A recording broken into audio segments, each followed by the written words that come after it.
Welcome to the show, everybody. My name is Mark Farzetta. This is the Farzy Show presented by MyBookie, mybookie.ag. Just loving to have you along for the ride. It's 6:03, so I don't want to brag, but this is pretty close to on time. I'm pretty excited about it. But either way, welcome to the program. Tyrese Maxey gets extended. Woj drops this on us yesterday. I'm excited. You're excited. We're all excited. 5 years. $204 million maximum contract extension. This is the first thing, and I don't have it, but Maxey put it out there, basically just saying, he's going to keep getting better, and what would you expect? And it's just so on brand. And this is how I feel about Tyrese Maxey. All right, we have recently, in recent memory here, we had the Ben Simmons extension, which at the time. I did say this at the time. Why are you giving an extension to a guy who has shown zero improvement? All right. That was my feeling at the time. And now this contract extension happens. This max contract extension happens with Tyrese Maxey. And I put it in a very similar light that I do with Jalen Hurts.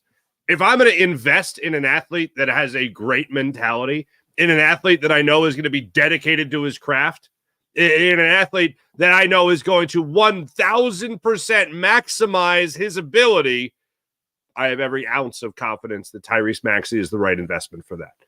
I did not have that when it came to Ben Simmons. I had that when it came to Joel Embiid. It was still a question of health.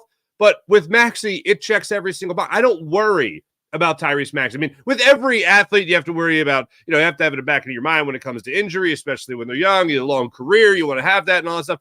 But when it comes to this overall mindset and knowing that you're going to have a guy that's going to work his ass off to be the best possible basketball player he can be and dedicate himself to his team, oh yeah, that's Tyrese Maxey. I also had this thought.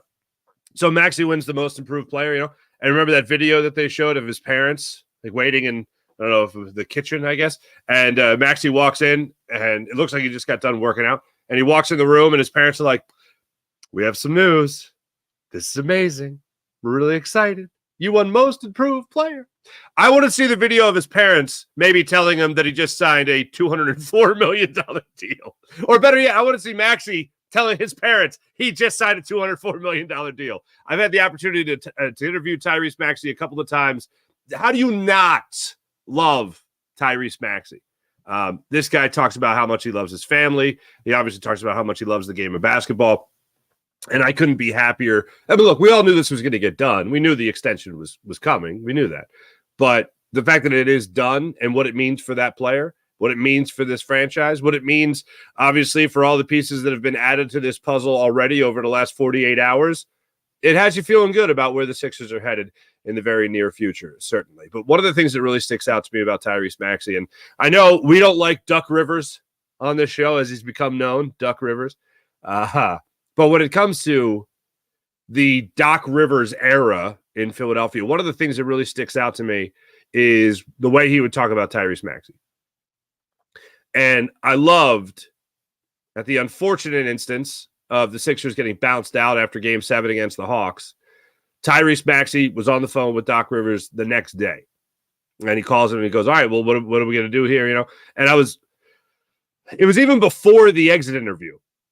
And he just says, "What do I got to do to get better? What's the next step? What do I have to do to work on my game? What do I have to do to hone my craft?" All that stuff. And Doc Rivers said, "Go on vacation."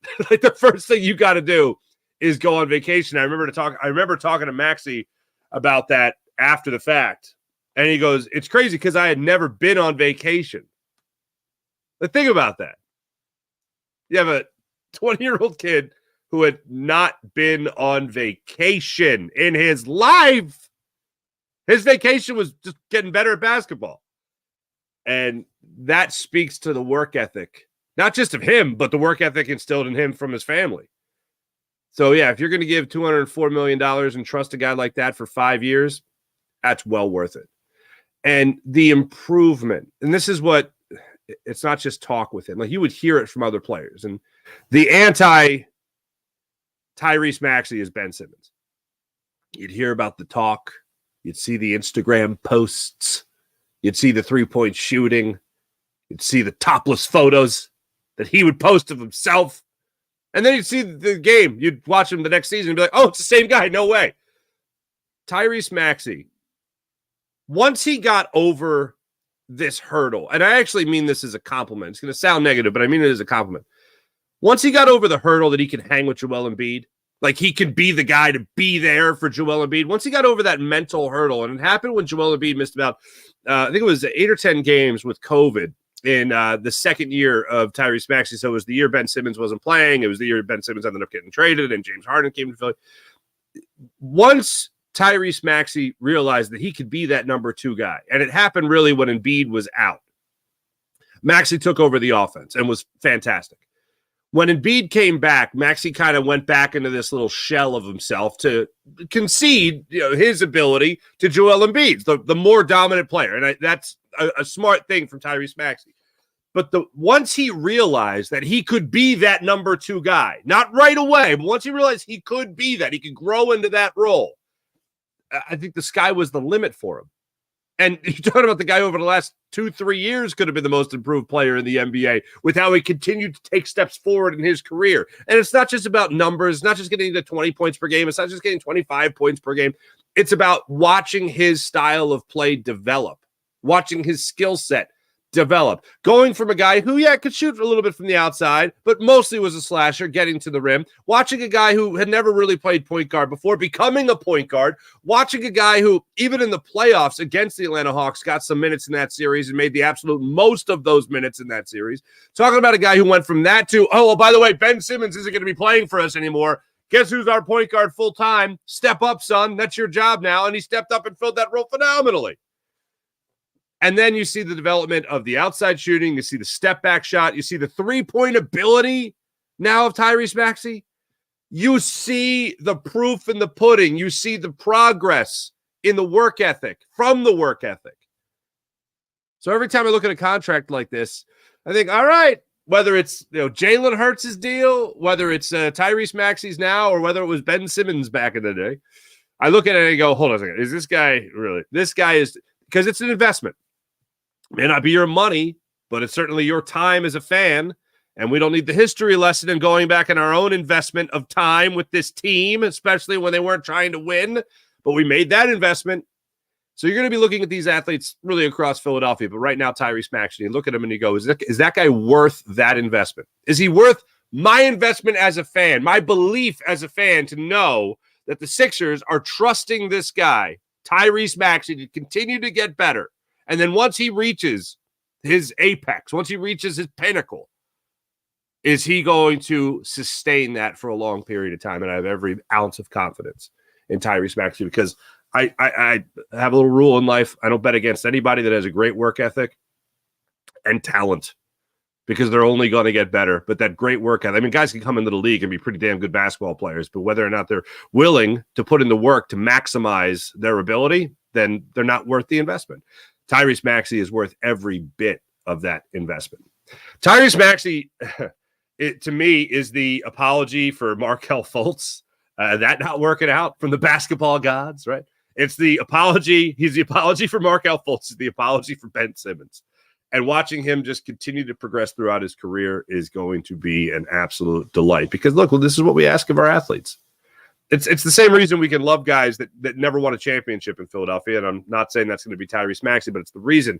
Oh, everyone loves you if you win. Yeah, sure. But there are plenty of guys that played a long time in this city that we still love and didn't win. And the reason we love those guys is because they just put it all out there. And Tyrese Maxey certainly has that quality about him. He plays the game and he takes his craft as serious as any one of those passionate fans down in South Philly would play the game if they had the opportunity to play. That's what it takes to be immortalized in this city. Certainly winning is the icing on the cake of all that. A lot of icing on the cake and cherries. Then cherries on top, of course. But for me, watching Tyrese Maxey play, he plays with that same passion that a lot of you guys bring down to the Wells Fargo Center each and every night. And that's how you really identify with the fan base. You talk about blue-collar city, Tyrese Maxey is that blue-collar guy. It's been a while since I have been this excited for a basketball season to get underway. And look, here's how it boils down.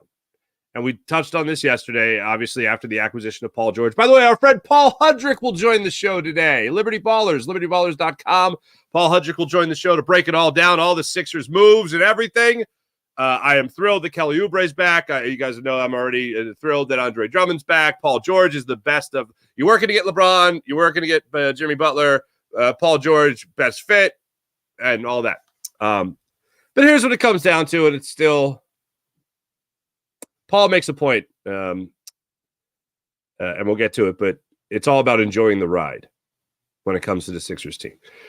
We've had a lot of rides with the Sixers squad over the years. We've had a lot of rides with Joel Embiid, and I'm kind of ready for a new one with a much better ending. And it's one of those things. It's the what came to mind yesterday was the Joaquin Phoenix meme, if you will, or photo from the Joker where he's putting the clown makeup on. He's putting the Joker makeup on. And it's just like you believing in the Sixers again. It's just kind of how I feel because it all comes down to the one thing. And it's impossible to acquire in the offseason. As excited as I am and happy that Paul George is here, as excited as I am in the continued development of Tyrese Maxey, as happy as I am that the Sixers checked a huge box and bringing back Andre Drummond, and I still feel checked a huge box and keeping Kelly Oubre. We'll see if maybe Campaign can stick around with the Sixers. I know Kyle Lowry's still out there. You already have Eric Gordon. And let's see, you have a 38-year-old and a 35-year-old backup guards on the bench there. That is interesting. So that's an old back. That's old. That's not young. But Campaign, yeah, I would like to see him back in a Sixers uniform. Certainly get that kind of ability off the bench. That'd be nice.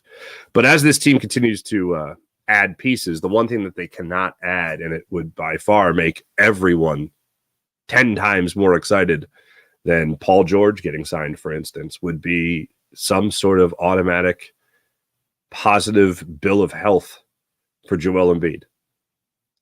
Because I'm listening, and it was Paul Hembekides yesterday on ESPN that said that the Sixers have the best big three in basketball. And then a little while later, you have Klay Thompson going to Dallas with Kyrie Irving and Luka Doncic. Obviously, that's going to be a pretty damn good big three, of course. On paper is a phrase we've heard way too much with the Sixers team. On paper, they're this, that, they're so great on paper. Well, to throw the immediate cliche at you there is that obviously the game is played on the hardwood. It's not played on paper. This all rides on Joel Embiid's health. And I think the best way to summarize everything that's happened to this point is this is the most excited I think you should be as a Sixers fan in quite some time. But it's the most excited you could be while still understanding the caveat that it all depends on Joel Embiid's health. Certainly, without Joel Embiid, I like the Sixers' odds now a hell of a lot more with Paul George and Tyrese Maxey than Tyrese Maxey and Tobias Harris, Tyrese Maxey and Kelly Oubre. Like, I like a 60-70% Joel Embiid with Paul George and Tyrese Maxey. I like the idea of those guys getting out of the first round of the playoffs. So that makes me feel a little bit better. That you're not going to get bounced out of the first round of the playoffs. So that's good. It's not just about the second round of the playoffs. That's a long time ago. That's no longer the bar. The bar is a championship. That's it. Oh, I just want to make it out of the second round. Nope. That was maybe 3 years ago. I just want to make it out of the second round of the playoffs. No, now I want a championship. I want a healthy Joel Embiid, and I want a championship. And if Joel Embiid, and it's the biggest if, probably in all four major sports in Philadelphia. The biggest if. You could make it certainly an argument, the biggest if in the NBA. If Joel Embiid stays healthy. Because, yeah, you look over there at that Sixers roster right now, and it's not even complete yet. I mean, people have Eric Gordon in the starting lineup. Good Lord. But you look at that starting lineup and you go, oh, paper, that's big three. That's pretty special. And then you look at the rest of it and you go, all All right, if that gets filled out even somewhat decent with that big three on paper, yeah, you're going to go to the NBA Finals. You could beat the Boston Celtics. You could if Joel Embiid is healthy. Boston's still the number one team. Don't get me wrong. If I'm betting on anything right now, I'm still betting on the Celtics. But I'm talking about the best possible chance you've ever had to beat the Boston Celtics, to come out of the East. It's right now. It's the best possible. It's the best time. But Joel Embiid has to stay healthy. And there is no bigger if than if Joel Embiid stays healthy. And this is coming from a place of love. This is coming from a place of admiration. I'm not some longtime Joel Embiid hater here. This is just acknowledging what I think is the obvious. I love Paul George being here. Love the development of Tyrese Maxey. Love bringing in the other pieces that we've already talked about. But if Joel Embiid doesn't stay healthy, then we have the same end of this story. That's not appealing.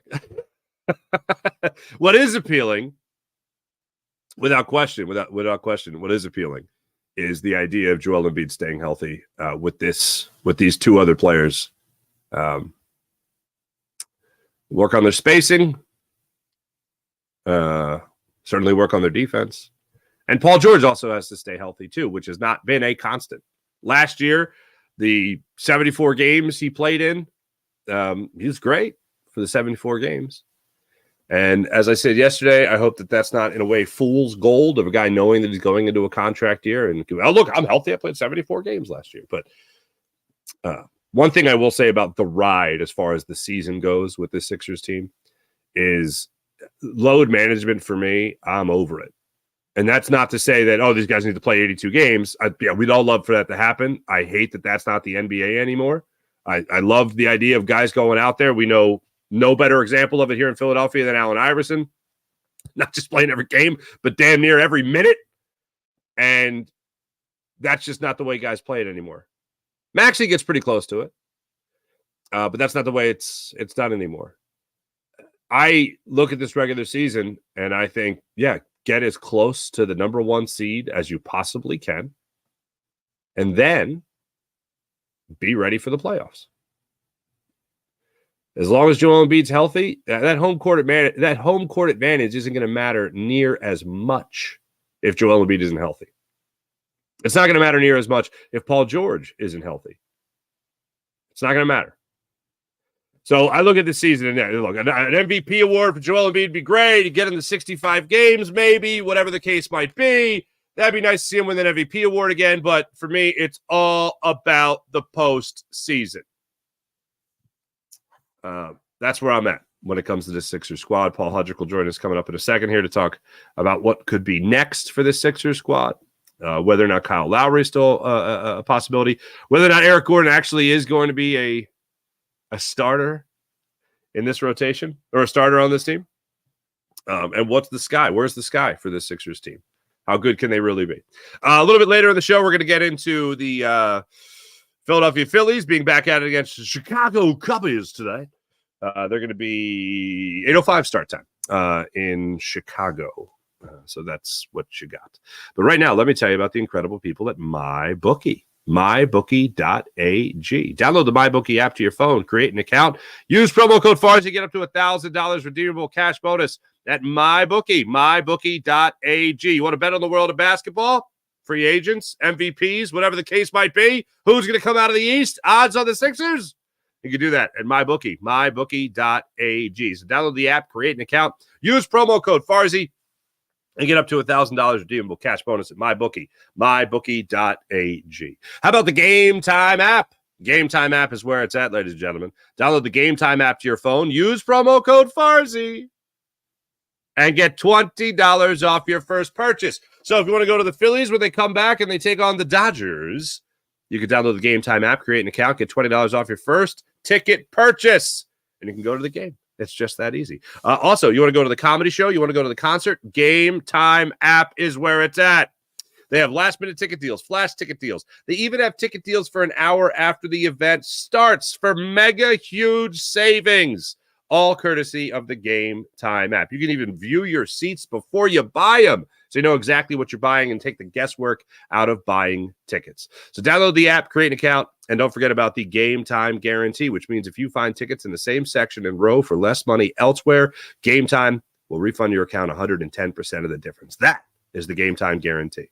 So download the Game Time app to your phone, create an account, use promo code FARZY, and get $20 off your first purchase. Terms apply. Game Time, take the guesswork out of buying tickets on the Game Time app. How about PHL Sports Nation? Philadelphia Sports Nation, enhancing your Philadelphia sports fan experience across all social media and blogs. That's PHLSportsNation.com. They got you covered for your Eagles, Sixers, Flyers, and Phillies, of course, and so much more on PHL Sports Nation, Philadelphia Sports Nation, enhancing your Philadelphia sports fan experience.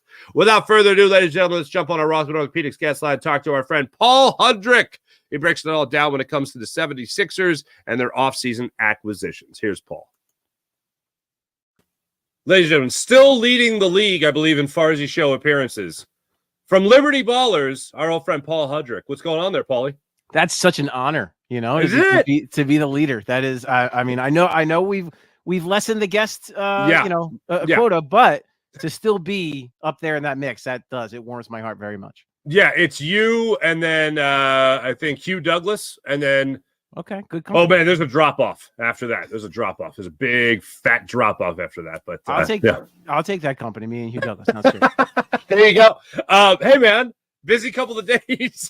Look, you were so kind to make some time for us. Things are still flying around at the time we tape this, which is on Monday afternoon. What day is it? Well, I don't even know what day it is. Yeah, you're asking the wrong guy. Yeah. So this is awesome that all this is going on for the 76ers. So I'll put it to you like this. In terms of realistic expectations of the offseason, in terms of completing the big three, as it's always referred to now in the NBA, was Paul George the best fit and most likely the entire time? Most likely, I would say no, but best fit unequivocally. Absolutely. I mean, yeah, I guess you could make an argument that if LeBron James opted out of his contract, maybe LeBron James, because he might be the greatest basketball player to ever live. But Paul George, actually, like when I just look solely on the basketball court, he's kind of a perfect fit. Still a high volume 3-point shooter. He's taken 8 threes a game last year, making 41%. That's an elite number. Can make plays off the wing. He's not the greatest passer in the world. That's like kind of one of his, if you're going to look at a con, he's not the greatest passer in the world, but he can play make. He can create his own shot. Still a very good two-way player. Not the guy he was at his peak. He was, are in the conversation for best two-way wings in the sport. We're not quite there now, but still pretty darn good at both ends of the floor. 6'8" can guard multiple positions. That should come in handy when you're playing a certain team up north that just won a championship. He would be a very good candidate to have for that. It's going to take so much pressure off of Maxey. It's going to take so much pressure off Joel Embiid. He was the perfect fit in terms of just being on a basketball court. And I'll add this too, Mark, the last bit. He is older. Yeah, he just turned 34. The end of the contract, he'll be 37. Not ideal, but I'll say this.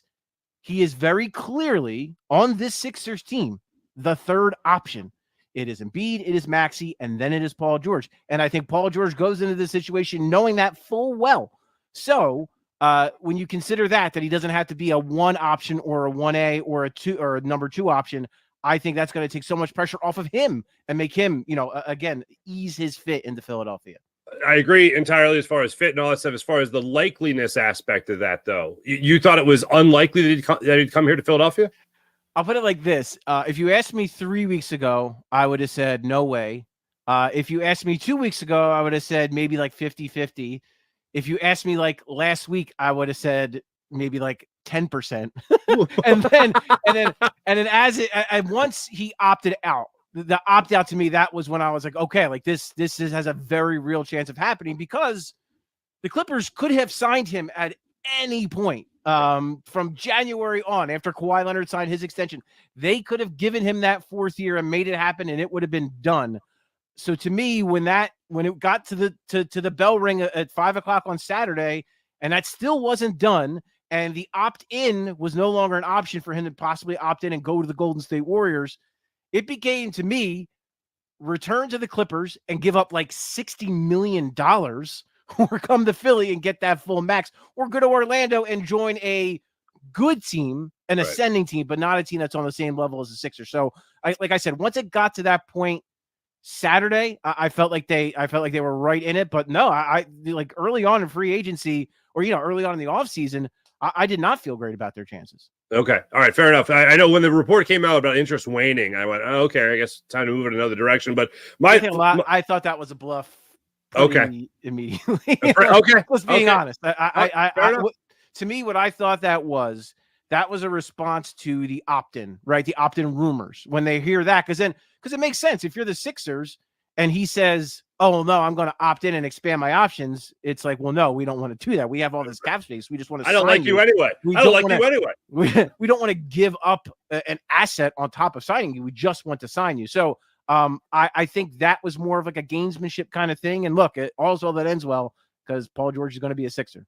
Right. Absolutely. So, all right. Now, you mentioned the numbers, especially shooting from beyond the arc. That's the thing that really jumps out to me, that, all the years he's been in the NBA, he's never had as good a three-point shooting year as he did last year with the Clippers. The Sixers have certainly been in need for that consistent shot and also that consistent scorer to go along with, Embiid and obviously Tyrese Maxey. So when it comes to the aging process as it goes with Paul George, what are the realistic expectations when it comes to the next 4 years? Obviously, let's start with this one, but what are the realistic expectations there with Paul George?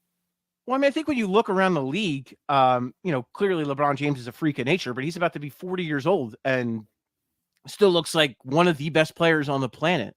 These guys, and people aren't going to like this, but because of load management, some guys are able to extend their careers because their bodies aren't taking as serious of a beating. Now, I will say, prior to last season, Paul George did have some durability issues. I think he played in less than 60% of the games that he was a Clipper, but he did play, I think, in 74 this past season, which was his most since he was with the Thunder. So it's been a while. But I think that, again,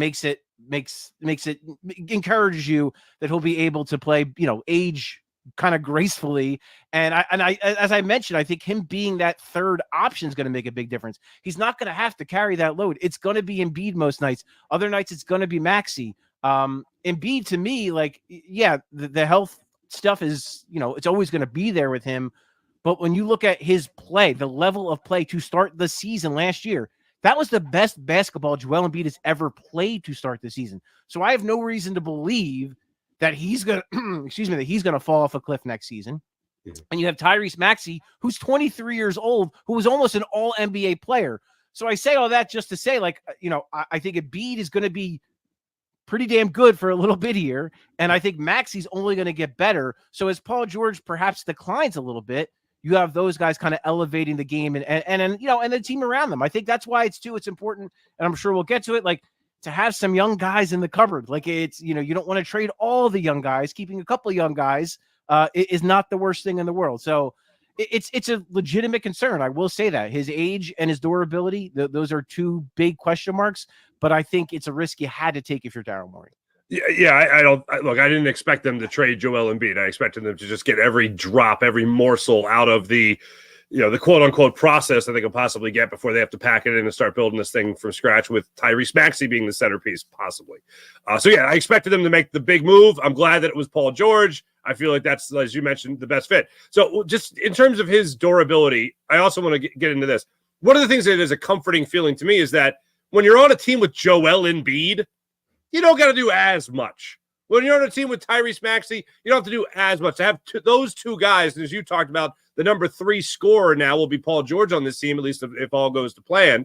That's something that I think will also help that idea that you laid out there of aging gracefully. Do you see that aiding to that as well?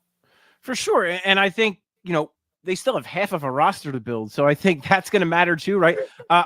We'll get there. Yeah, absolutely. Yeah. Look, Kelly, bringing back Kelly Oubre is huge to me because Kelly Oubre to me was a guy who, to put it, I guess, kindly, is just a chaotic kind of player. And like, he has so much energy and so much athleticism, and he's not afraid to do the dirty work. He'll dive for loose balls. He'll jump into the crowd for a loose ball. Like, he'll do all that stuff. He'll take on the toughest perimeter player like he did in the playoffs. So I think that to an extent is going to take some pressure off Paul George.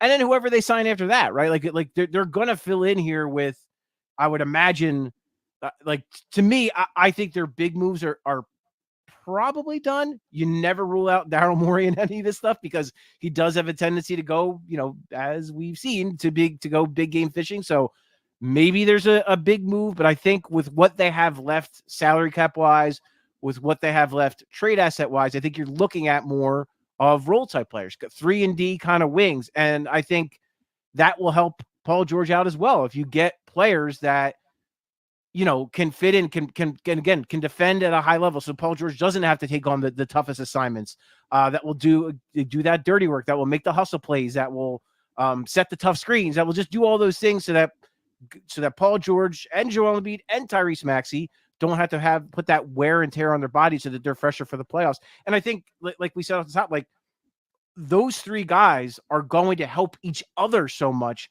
take so much pressure off each other. And I think that it should theoretically help all three of them stay relatively healthy and relatively, in a good place once the playoffs start. All right. So you mentioned you still got to fill out the roster. Is Ben Gordon really going to be a starter for this team? Are you talking about Eric Gordon? Sorry, Eric Gordon. Excuse me, Eric. I just had flashes. Gordon. Ben Gordon was a hell of a player at one point. No, I don't think it's Eric Gordon. Is Eric Gordon going to be a starter for this team? No, Eric Gordon's not going to be a starter for this team. The way I look at it is I don't think they have a fifth starter yet. I think it's Maxey, it's Oubre, it's Paul George, it's Embiid, and then I think they will look to acquire a 4. What that looks like, I don't know. Do they sniff around a Dorian Finney-Smith in Brooklyn? He's a pretty darn good player. Another big, tall defender that would certainly help. Can hit threes. Was really good when he was in Dallas playing off of Luka. So he already kind of has that, the ability to play off of superstar players. So that could be a guy that could, and I think that's kind of the ilk you're looking at when you're talking about a 3-and-D guy that can really stretch the floor and just play tough, hard-nosed defense. So I think, but listen, I think Eric Gordon at the minimum is a hell of a value, and that's a good signing, because to me, and I'll say this, Mark, the way I look at it, already with half of the roster being incomplete, right? What were some of the biggest issues against the Knicks? Tobias Harris wasn't good enough. Well, now you replaced him with Paul George. Massive upgrade. Let's just call it how we see it. Sure. Yeah. Paul Reed struggled. They got killed on the glass. Andre Drummond is here. You're not going to get killed on the glass. If nothing else, you're not going to get killed on the glass when Andre Drummond's in the game. And I do think he is a better option than Paul Reed. The other thing, and I think one of the bigger things, was when Joel Embiid was, to me, this is the reason why they lost the series, honestly. When Joel Embiid was off the floor, the offense cratered. What the hell? It wasn't just Paul Reed's fault, right? Like, it was the offense that cratered, because Tyrese Maxey was the only guy that could do anything. Well, now you have Paul George, and a guy like Eric Gordon. He is just a bucket getter. He scores. Like, that's they need a guy like that. He'll shoot the ball from 35 feet. He'll put his head down and get to the rim and finish. He's so crafty. Just a veteran bucket getter at the minimum. I think that is a really, really good value signing. And I think those are the kind of signings you should probably expect more of.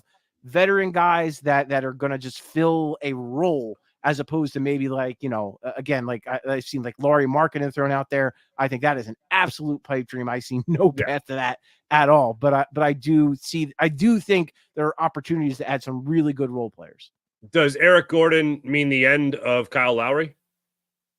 Not necessarily, because Gordon is more of a 2, more of an off-ball player.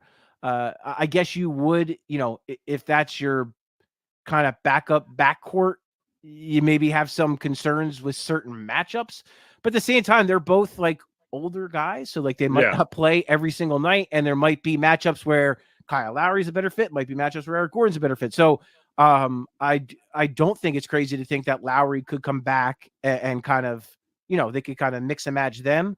But I think Lowry's going to have some demand. I think some team I don't think he's going to get above a minimum salary. I could be wrong, but if that's the market for him, a lot of teams would be interested in Kyle Lowry at a minimum, and perhaps they can offer him a larger role than the Sixers would. The relationship to Nick Nurse matters too, so maybe that's a reason he would come back. So yeah, I don't think it closes the door at all, especially when you're talking, again, a minimum signing.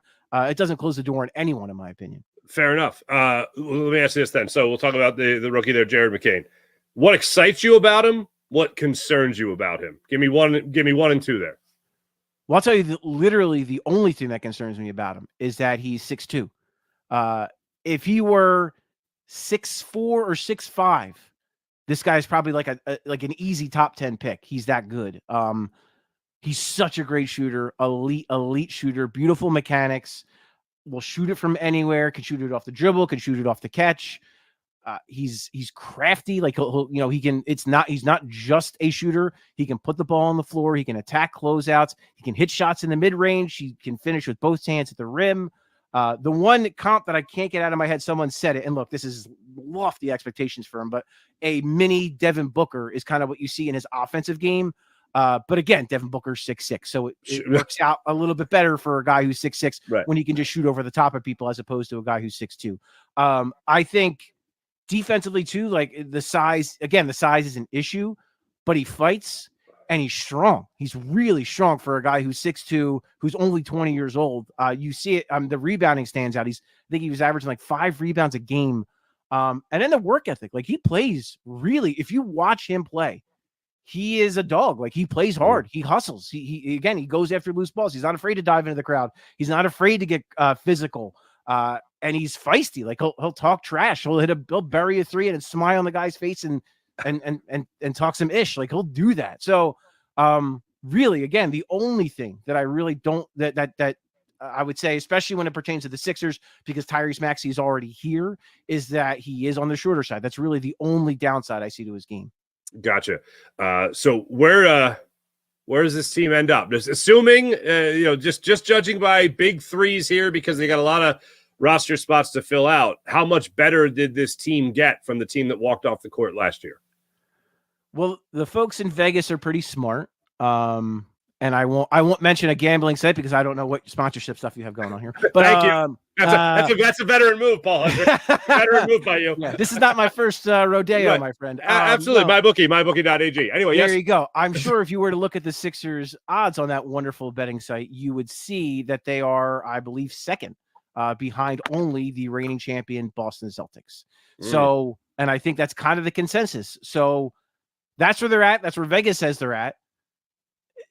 It's hard. I would say in the Eastern Conference right now, the Celtics are really the NBA. I mean, if we want to look at it like that, in the NBA, the only team I can definitively say is better than the 76ers is the Boston Celtics. That's it. I 1,000%. 1,000% agree with that. The Knicks are going to be really good. I think losing Isaiah Hartenstein is going to hurt way more than people realize, but they're still going to be really good.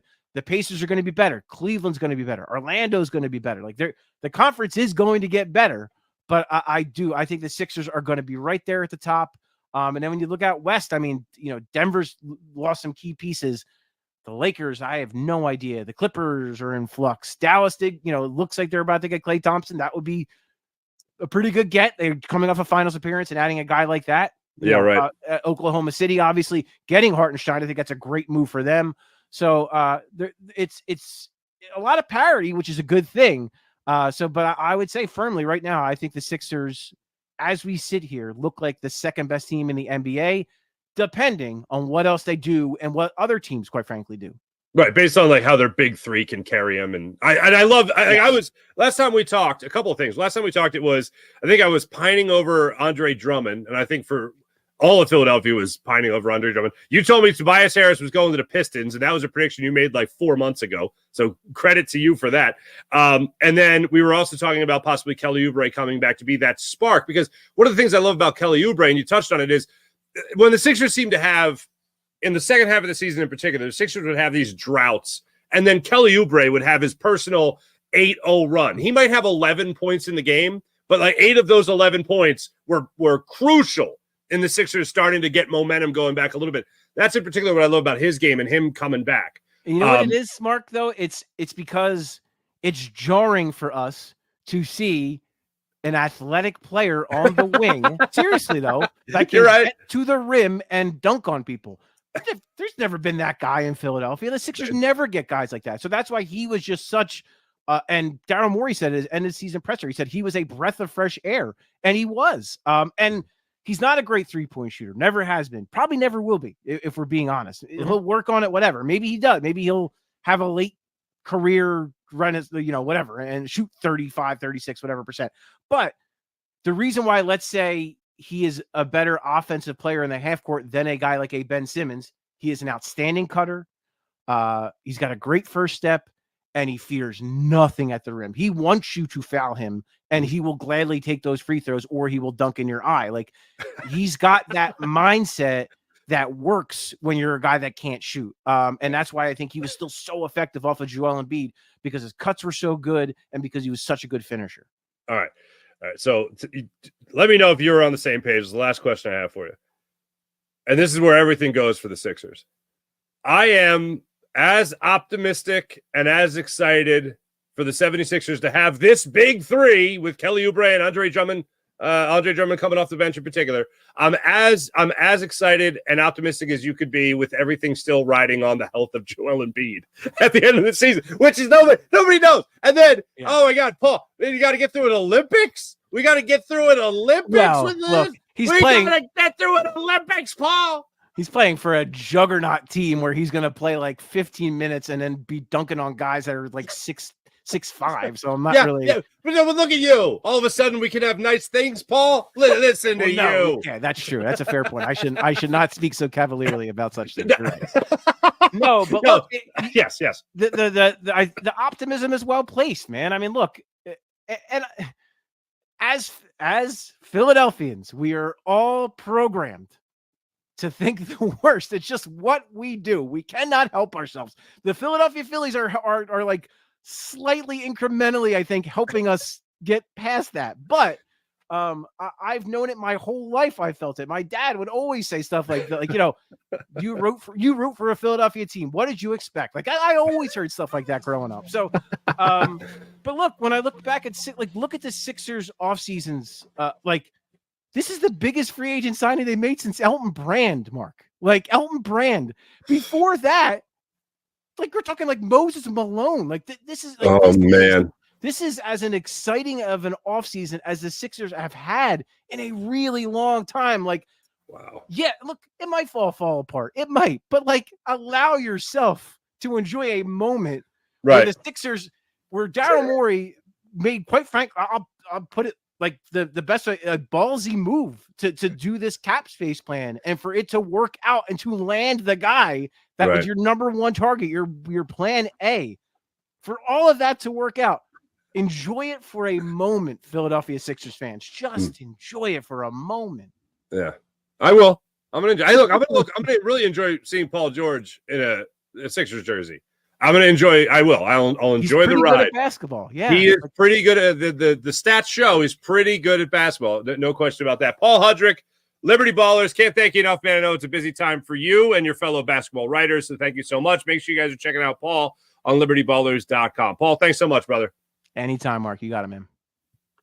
Good to talk to Paul Hudrick. Haven't caught up with him in a minute. Good times, per usual. That did break my brain. The Sixers haven't had this big a free agent signing since Elton Brand.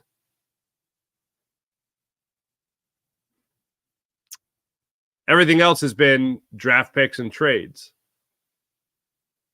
Tobias Harris was, I guess, technically a free agent. Was going to be a free agent. That obviously doesn't compare, but that's like the last guy.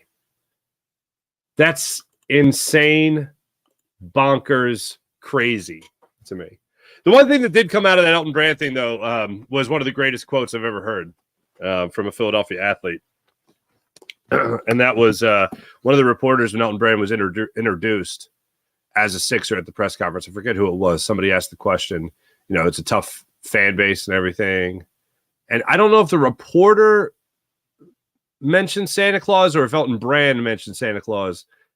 And he said, somehow it got brought up. It was like everyone talks about Santa Claus in Philadelphia. And Elton Brand's line was, of course Santa got booed. He showed up in front of 50,000 people, didn't bring no presents.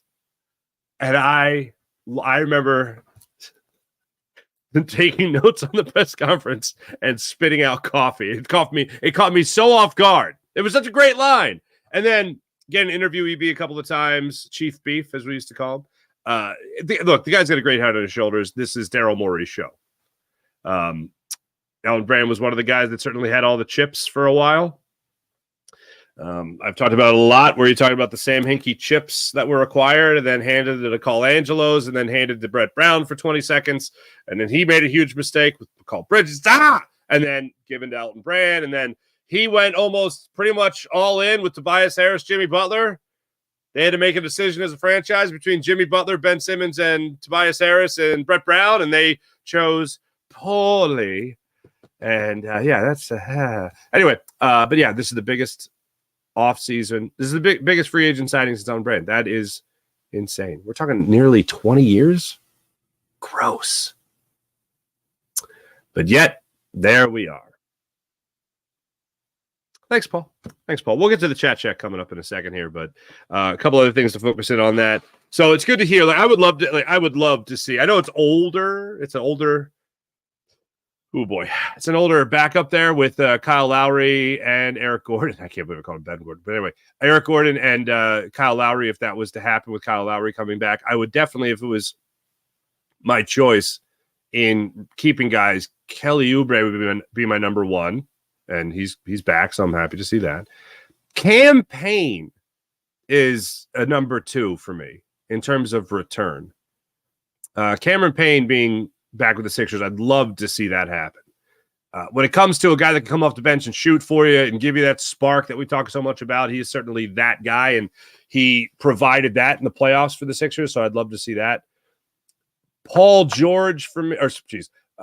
Reed for me is that story that we all love, and we all love B-Ball Paul. We all love the G League Player of the Year and all the hard work he put in to be a serviceable backup, but in the playoffs, he is not serviceable.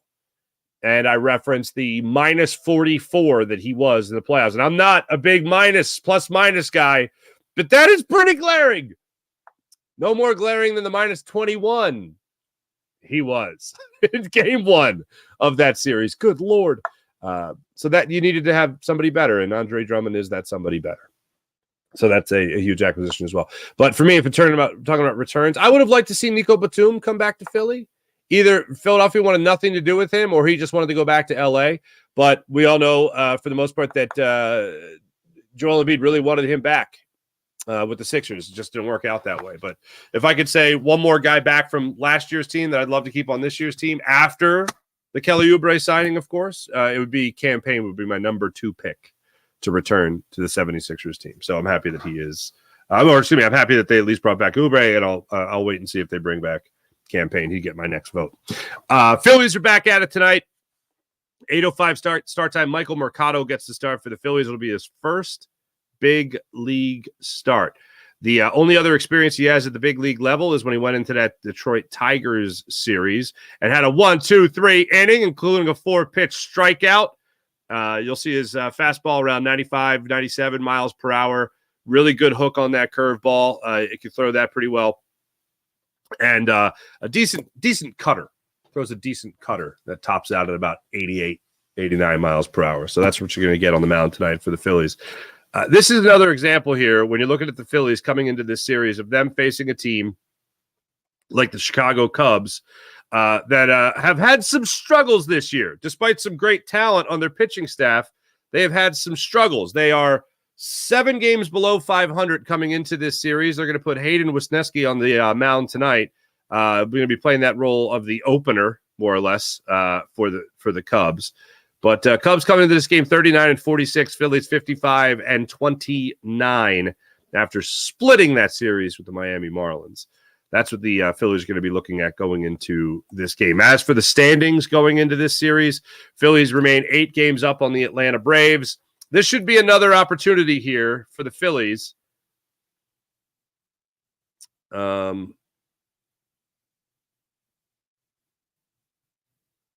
Wow, thanks to that comeback, they are the number one team. Yeah. The Dodgers are at 119, plus 119 in run differential. The Phillies are at plus 121. They lead baseball again in run differential. That's good to see. But the Phillies will have this opportunity again to maybe stack a couple of wins here. Nice little cushion against the Braves, or before they face the Braves and before they face the Dodgers. Well, the Phillies have this 3-game series in Chicago at Wrigley Field against the Cubs. The Atlanta Braves are opening up a series in Atlanta. That's going to be a 3-game set against the San Francisco Giants. All 7:20 start times today, tomorrow, and Thursday as well. So things will keep heating up before the All-Star break. Somebody yelled at me on the postcast yesterday. I like when people watch the show like 24 hours later and they're still angry. And I don't mind that. I really don't. And they were just like, don't tell me about the gauntlet. And I'm like, well, it's kind of a first half gauntlet. That's what you got. These two series here. You got a first half gauntlet. The Phillies went out and faced teams on the road that weren't supposed to be a gauntlet. It ended up being a gauntlet. And let's see. Well, the Orioles were supposed to be a gauntlet. Well, I mean, one series, but the Red Sox certainly weren't. They lost 2 or 3 there, lost 2 or 3 to the Orioles, lost 2 or 3 to the Rockies. Did they split with the Giants when they were out there in San Francisco? I can't remember. It was so long ago. But good times. Good times. All right, let's get to the chat check. Brought to you by our good friends at Sky Motor Cars, skymotorcars.com. Now it's going to bother me. I'm sorry. I have to look at this. Good Lord. Yeah, they came back. That's the Mets series. That's the Baltimore series. St. Louis. Good Lord, that was a long time ago. Oh, they dropped 2 of 3 to San Francisco. 4 games or 3-game series. 2 of 3. Oh, thank you, Cardinals. They came back against the Cardinals, won 2 of 3, swept Milwaukee, and then went to London Town. All right, enough of that. Enough of that. Sean Gillespie, what's going on? Good morning. Sean, it's an early Farsi show day. It's practically on time. Not to brag, 6:03 start time. Good morning. Good for Maxey. Hell yeah, good for Maxey. Maximus says IBH. Sean Gillespie, truthfully, I am nowhere near excited for what? Huh? I am nowhere near excited for next Sixers season, despite the additions. Actually makes me a little nervous. What? They're a better team. They're a better team. Sixers says WC. What's going on? Reyes, what's going on? LOL, a healthy Joel Embiid. Build a snowman in summer first. Fair. There's no counter argument to Joel Embiid's not going to stay healthy. Yes, he is. Great argument. No, we've never seen it. And that hurts. Eric R. would have liked for us to have acquired DeJounte Murray, like youth and athleticism and hustle, defend the postseason, and has been the very thing that eliminated us Embiid's NBA center. DeJounte Murray is awesome. I would have loved to have seen that as well. But this Sixers team is built in a win now with Joel Embiid manner. Look, my overall take on this is it's still not going to be enough because Joel Embiid is not going to stay healthy. And that might sound doom and gloom to some people, but what is it? I just present the evidence of Joel Embiid's entire career. Wow, incredible player. Phenomenal talent. Can't make it to the postseason at 100% level. And we're talking about even the Jimmy Butler-led Sixers. I mean, let's talk about the gastroenteritis. It's always something with Joel Embiid, whether he's got the poops or he's got the broken face.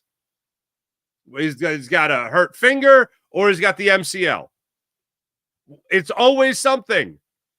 Markelle Fultz ran his shoulder, not on purpose, into Joel Embiid's face and made him the Phantom of the Opera man. If you remember that. It's always something. Sometimes it's Joel Embiid's fault. I mean, look, fault with an injury, that's difficult. You can't really go with that, but it's just how he's built. And that's the unfortunate thing of all of it. And I would love to see Joel Embiid play a masterful postseason, an entire postseason run, like we've seen him play masterful regular seasons. But we've never seen it.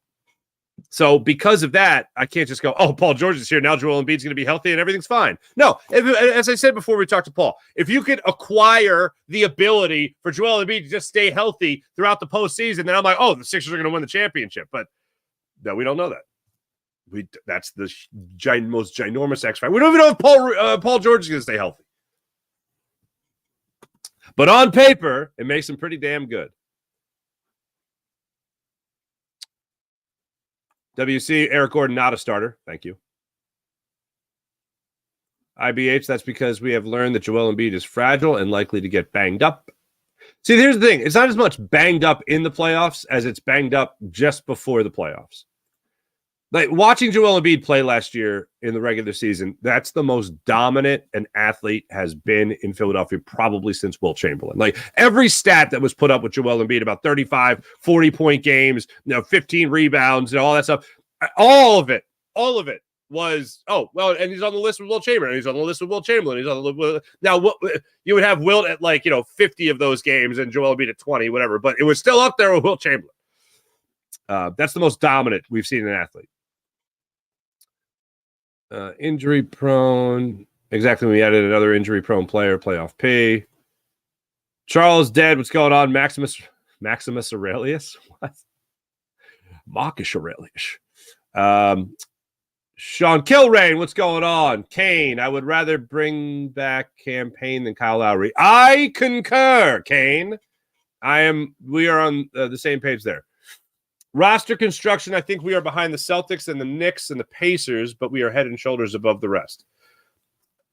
Yeah, so it's funny with the big three that people talk about. Like you can talk about the Celtics right now. You can talk about that with Drew Holiday, Jaylen Brown, and obviously Jason Tatum. Then you talk about the Knicks, and the Knicks kind of have a supernova. Like they don't even have a big three. They have a supernova. It's just every great player from Villanova the last 15 years is playing for them. Even less than that, 10 years. So that's pretty remarkable. And they just got so many different ways they can kill you. The Sixers are going to have to take that big three and throw it in the Supernova's face. But again, if Joel Embiid is healthy, the biggest if in sports, if Joel Embiid is healthy, if Joel Embiid is healthy, then they could beat that New York Knicks team. If Paul George is healthy. But I understand what I'm saying. A huge if. I did see this muted growl. First off, hilarious name. Maxey could very possibly be a flash in the pan. No. Absolutely not. Tyrese Maxey, probably going to be an all-star. Everyone is going to be an all-star every one of these next 5 years. That's my prediction for Tyrese Maxey. Very well worth it. He's only going to get better over that contract. Again, I look at these guys with the great mentality and work ethic that obviously have the talent to go along with it as well as pretty safe bets. Tyrese Maxey's a safe bet. Sean Kilmer, I think the Sixers do keep Ricky Council. Speaking of sparks off the bench. Oh, my God. Yeah, Sean, that deal. $314 million over 5 years for Jason Tatum. That's a good deal of money. Hey, he's doing fine.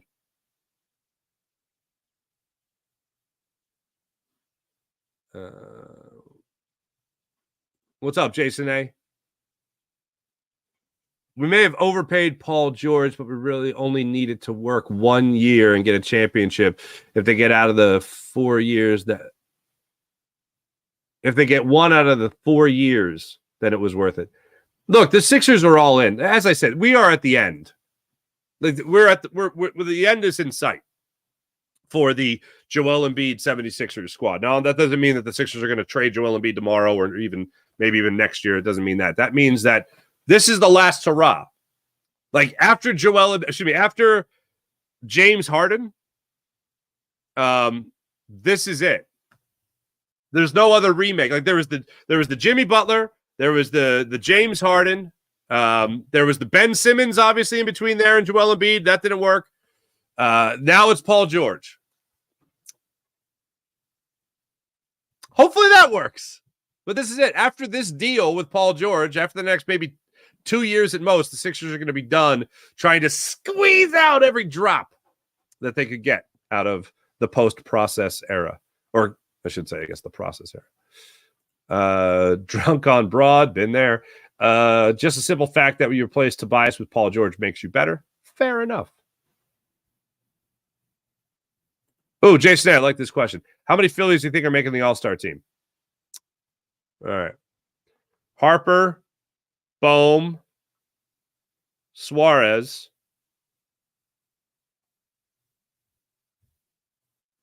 I know Matt Strom's been bad recently, but I think Matt Strom still makes it. I would love to say Christopher Sanchez, Zach Wheeler. I'm going to say this. As many as 6. I think 4. I think Suarez, Bohm, Harper, Strom. Yeah. Yeah. Suarez, Bohm, Harper, Strom. I'd love to see Christopher Sanchez over Zach Wheeler. Not that I have anything against Zach Wheeler, but Wheeler gets there probably 5. I'm going to say 5. 5 Phillies make the All-Star team.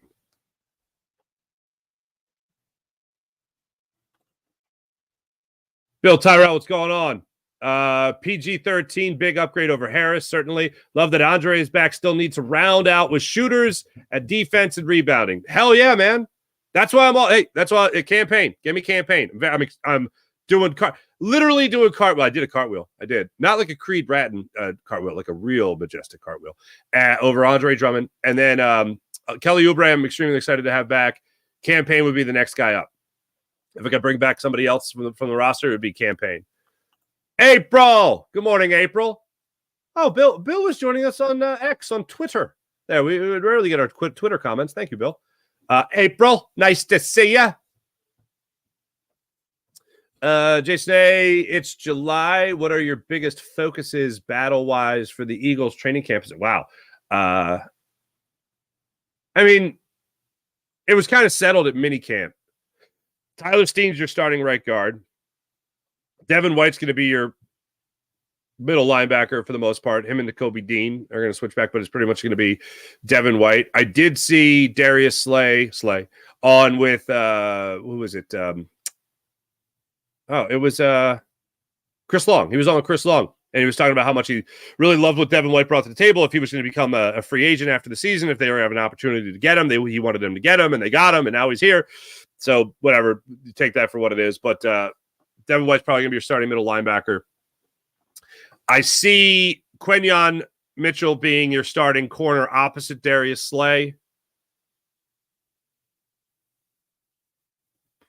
trying to think of any other position, real battle. I mean, nickel corner. I think Avonte Maddox is still going to be your number one guy. As far as nickel corner goes.